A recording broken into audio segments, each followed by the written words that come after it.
আসসালামু আলাইকুম রহমতুল্লাহ।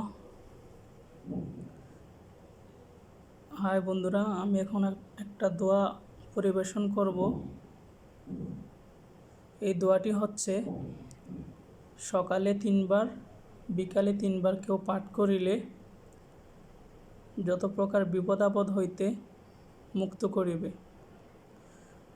নবী করিম সাল্লাল্লাহু আলাইহি ওয়াসাল্লাম ইরশাদ করেন, যে ব্যক্তি এই দোয়া প্রাতে 3 বার ও সন্ধ্যায় 3 বার পাঠ করিবে, কোনো বস্তুই তাহার অনিষ্ট করিতে পারিবে না।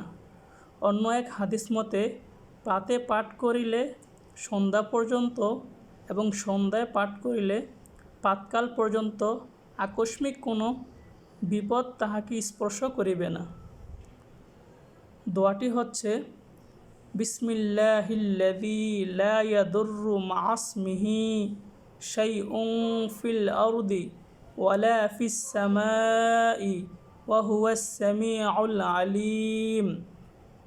আবারও পড়তেছি, বিসমিল্লাহিল্লাযী লা ইয়াদুররু মা'a ইসমিহি শাইউন ফিল আরদি ওয়ালা ফিস সামাই ওয়া হুয়াস সামিউল আলিম। সকালে ফজরের নামাজের পর 3 বার পাঠ করবেন, মাগরিবের পর 3 বার পাঠ করবেন।